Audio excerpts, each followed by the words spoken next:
আমরা দেখব ষষ্ঠ শ্রেণীর ইংরেজি প্রথম পত্র বিষয়ের lesson 1 going to a new school. এর অর্থ হলো আমাদের নতুন স্কুলে যাওয়া। After completing the lesson students will be able to. After completing যখন আমাদের সম্পূর্ণ করা হবে দি লেসন এই পড়াটা, students will be able to শিক্ষার্থীরা সক্ষমতা হবে বুঝতে, রিড অ্যান্ড আন্ডারস্ট্যান্ড টেক্সট পড়তে পারবে এবং বুঝতে পারবে লেখাগুলা। টক অ্যাবাউট পিপল মানুষের ব্যাপারে বলতে পারবে, places and familiar objects in short and simple sentence খুব সহজ বাক্যে এবং খুব ছোট আকারে আমাদের স্থান এবং বিভিন্ন বিষয় সম্পর্কে বলতে পারবে। রাইট শর্ট প্যারাগ্রাফ একটি সহজ ছোট্ট প্যারাগ্রাফ বা অনুচ্ছেদ লিখতে পারবে। এখানে এ নাম্বারে বলা আছে Tarun has move to a new city with his parents. Tarun তার স্থান ত্যাগ করেছে একটি নতুন জায়গায় যা তার বাবা মার সাথে। He is going to a new school সে একটি নতুন স্কুলে যাচ্ছে। And his new teacher has given him the following form to fill out. ওই নতুন স্কুলের তার নতুন শিক্ষক হ্যাজ গিভেন হিম তাকে দিয়েছে the following form to fill out নিচের এই ফর্মটি দেওয়া হয়েছে পূরণ করার জন্য। His teacher wants to know more about him তার শিক্ষক জানতে চায় আরও কিছু তার ব্যাপারে। এখানে বলা আছে read the form and see what Tarun has written about himself. এখানে আমাদের নিচের ফর্মটি দেখতে বলছে এবং তারুণ কি লিখেছে তা বলতে। My name is Tarun Chowdhury Tarun লিখেছে তারুণের নাম হলো Tarun Chowdhury. I am 11 years old সে 11 বছর বয়সী। আই হ্যাভ ব্রাউন আইস তার বাদামি রঙের চোখ, ব্রাউন হেয়ার বাদামি রঙের চুল। And I am 4 feet 3 inches tall সে 4 ফুট 3 ইঞ্চি লম্বা। I am good at playing football and drawing সে খেলতে পছন্দ করে এবং ছবি আঁকতে পছন্দ করে। My hobbies are collecting step and reading তার শখ হলো স্ট্যাম্প জমানো এবং লেখালেখি করা। I like to read comic books and eat peanuts সে পড়তে পছন্দ করে বই এবং খেতে পছন্দ করে বাদাম। I really don't like any kind of soft drinks সে কোনো ধরনের কোমল পানীয় পছন্দ করে না। তারপর পৃষ্ঠা নাম্বার 2 এ আমাদের একটা ফর্ম দিয়ে দিয়েছে A1 now write down similar information about yourself. এখানে বলা আছে তোমার নাম দিয়ে তুমি তোমার এই নামে এই ফর্মটা পূরণ করার জন্য আমি তোমাদের জন্য এই ফর্মটি পূরণ করে দিয়েছি, চলো দেখে নিই। আমাদের A1 এর ফর্মটির আনসার হলো, প্রথম আনসার হলো my name is Meherima Haque আমার নাম Meherima Haque. I am 11 years old আমার বয়স 11 বছর। I have black eyes black hair and I am 4 feet 2 inches tall আমার চোখ কালো আমার চুল কালো এবং আমি 4 ফুট 2 ইঞ্চি লম্বা। I am good at playing badminton and reciting poems আমি ব্যাডমিন্টন খেলায় পারদর্শী এবং কবিতা আবৃত্তিতেও পারদর্শী। মাই hobbies are travelling and writing আমার শখ হলো ভ্রমণ ও লেখালেখি করা। I like two right stories and it fruits আমি গল্প লিখতে ও ফলমূল খেতে পছন্দ করি। I really don't like any kind of oily food আমি কোনো প্রকার তৈলাক্ত খাবার পছন্দ করি না। তারপর বি নাম্বারে বলা আছে read the following pages about Tarun's first day at the new school আমাদের পড়তে বলছে তারুণের প্রথম দিন স্কুলে কেমন কেটেছে সেই ব্যাপারে। আমরা এখন পড়ে নিই। মাই first day at new school was interesting Tarun বলছে তার প্রথম দিন স্কুলের প্রথম দিন তার খুব মজাদার কেটেছে। I was going to school with my father in a rickshaw সে তার বাবার সাথে স্কুলে রিক্সার মাধ্যমে গিয়েছে। We reached school after 15 minutes আমরা পৌঁছেছি স্কুলে আফটার 15 মিনিটস 15 মিনিটের মধ্যে বা 15 মিনিট পরে। মাই ফাদার সেড আমার বাবা বলল গুড বাই বিদায় and left me at the school gate এবং আমাকে স্কুলের গেটে রেখে গেলেন। I went in and found that everyone had gone to class. আমি দেখতে পেলাম যে প্রত্যেকে তার নিজস্ব ক্লাসে যাচ্ছে। I walked into my classroom and found a seat. আমি আমার ক্লাসরুমে গেলাম এবং আমি একটি বসার স্থান পেলাম। After some time a teacher came with warmly greeted us. এবং কিছুক্ষণ পর একজন শিক্ষক আমাদের ক্লাসে আসলো এবং আমাদের উষ্ণ সংবর্ধনা করলো। I found the students very friendly in my new class. আমি খুঁজে পেলাম আমার আশেপাশের আমার নতুন ক্লাসের বন্ধুগুলা আমাদের খুবই বন্ধুভাবাপন্ন। তারপর বি নাম্বারে বলা আছে চুজ দ্য বেস্ট আনসার। আমাদের এখানে একটি সঠিক উত্তর খুঁজে বের করার জন্য দ্য প্যাসেজ অ্যাবাউট এই প্যাসেজটি সম্পর্কে হলো who took Tarun to school on the first day. কে তারুণকে তার নতুন স্কুলে প্রথম দিন নিয়ে গেল। এই প্যাসেজটিকে আমাদের এই সম্পর্কে কিনা এই উত্তরটা বলা আছে, কিন্তু আমাদের এটা সম্পর্কে নয়। বি নাম্বার বলা আছে how Tarun felt on his first day in school and why she felt so.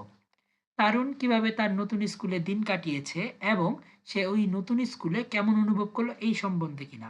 হ্যাঁ, আমাদের এই প্যাসেজটি হলো এই সম্পর্কে, সেজন্য আমাদের উত্তর হবে বি। তারপর সি নাম্বার বলা আছে what happened in the school on the first day.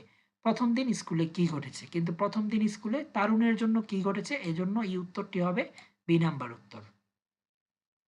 তারপর আমরা বি টু নাম্বারে বলা আছে match a word from column A with a word or words from column B that has or have similar meaning. বলতেছে এই column এতে থাকা শব্দগুলা কলাম বিতে থাকা শব্দগুলোর সাথে অর্থের মিল করে দেওয়ার জন্য, এবং এটা আমি তোমাদের সুবিধার জন্য করে দিয়েছি, চলো দেখে নিই। বি টু আনসারটা হলো কলাম এতে বলা আছে ইন্টারেস্টিং, ফ্রেইটেন্ড, হ্যাপি, এক্সাইটেড, ওয়ার্মলি। আর কলাম বিতে আমাদের এই ইন্টারেস্টিং শব্দের সাথে মিল হলো কলাম বি এর মধ্যে থাকা অ্যামিউজিং, যার অর্থ হলো মজার বা আনন্দের। ২ নাম্বার হলো ফ্রেইটেন্ড, এর সাথে মিল হলো অ্যাফ্রেড বা ভীত। ৩ নাম্বার হলো হ্যাপি, এর সাথে মিল হলো গ্ল্যাড বা খুশি। এক্সাইটেড, এর সাথে মিল হলো থ্রিলড বা রোমাঞ্চিত।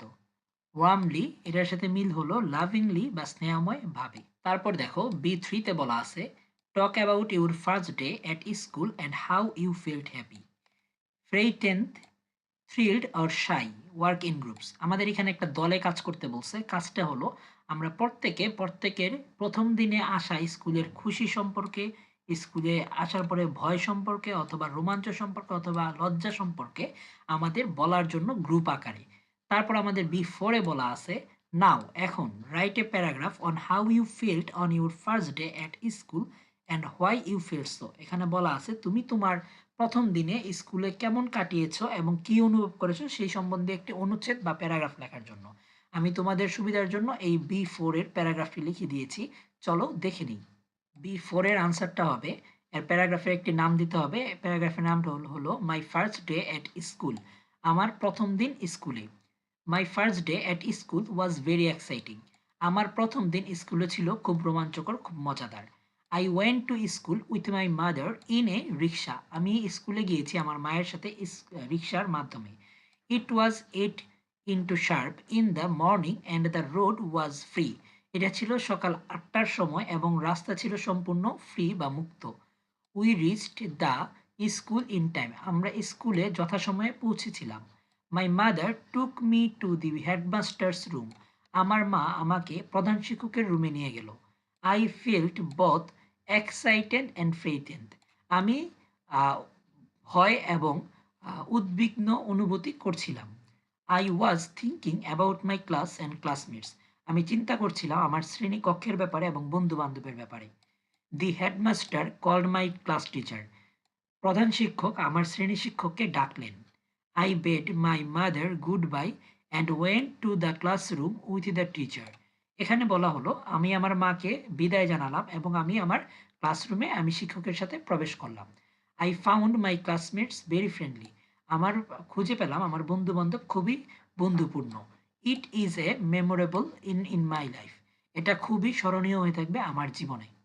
তারপর দেখো সি নাম্বারে বলা আছে read the following poems and complete this lessons with fun and Lafarge. বলা হয়েছে নিচের এই কবিতাটি পড়ার জন্য এবং সম্পন্ন করার জন্য এবং মজা এবং হাসির মাধ্যমে পড়ার জন্য। লেটস প্লে, চলো খেলি। এই কবিতাটি লিখেছেন ক্যাট গ্রিনওয়ে। ক্যাট গ্রিনওয়ে এই লেটস প্লে কবিতাটি লিখেছেন। স্কুল ইজ ওভার, স্কুল ছুটি। ও হোয়াট ফান, কি মজা। লেসন ফিনিশ, পড়াশোনা শেষ। প্লে বিগান, খেলা শুরু। হু উইল রান ফাস্টেস্ট, কে সবচেয়ে দ্রুত দৌড়াতে পারে। ইউ অর আই, তুমি অথবা আমি। হু উইল লাভ লাউডেস্ট, কে সবচেয়ে জুড়ে হাসতে পারে। লেটস আস ট্রাই, চলো চেষ্টা করে দেখি। তারপর সি নাম্বার সি ওয়ান আমাদের বলা আছে notice the use of punctuation marks in the poem. বলতেছে আমাদের এখানে এই কবিতাতে থাকা পাংচুয়েশন মার্কগুলা কোনগুলা আছে সেগুলাকে আমাদের নোটিশ করার জন্য।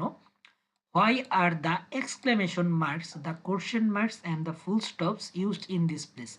কেন এই প্রশ্নবোধক চিহ্ন, এই কমা, এই ফুল স্টপ এবং আমাদের আশ্চর্যবোধক চিহ্ন কেন ব্যবহার করে দেয়া আছে এটা লেখার জন্য। চলো এটা আমি তোমাদের জন্য করে দিয়েছি, চলো দেখে নিই। আমাদের C1 এর আনসার হলো we can notice the following punctuation marks in the poem exclamation mark, the question mark and the full stop. আমরা কবিতাটিতে নিচের বিরাম চিহ্নগুলো দেখতে পাই: বিস্ময়সূচক চিহ্ন, প্রশ্নবোধক চিহ্ন এবং ফুল স্টপ চিহ্ন। ১ নাম্বার কেন আমরা দেখতে পাই এগুলো আমরা এটা ব্যাখ্যা করে দেব। Exclamation mark is used here to show extreme joy of the students. Example হিসেবে দেয়া আছে ওহ হোয়াট ফান। এখানে বিস্ময়সূচক চিহ্ন ছাত্রছাত্রীদের অত্যাধিক আনন্দ বোঝাতে ব্যবহৃত হয়েছে, যেমন ওহ কি মজা। ২ নাম্বার হলো question mark is use to ask question. উদাহরণস্বরূপ হলো হু উইল লাভ লাউডেস্ট। প্রশ্ন জিজ্ঞাসা করতে প্রশ্নবোধক চিহ্ন ব্যবহৃত হয়, যেমন সবচেয়ে জোরে হাসবে কে। তারপর ৩ number full stop is use to show the finishing of a sentence. উদাহরণ লেট আস ট্রাই। বাক্যের সমাপ্তি বোঝাতে ফুল স্টপ ব্যবহৃত হয়। উদাহরণ চলো চেষ্টা করি। আজকে এতটুকু পর্যন্তই। পরবর্তী পর্ব দেখার আমন্ত্রণ রইল এবং যারা এখনই সাবস্ক্রাইব করেনি দ্রুত সাবস্ক্রাইব করে নাও। আল্লাহ হাফেজ।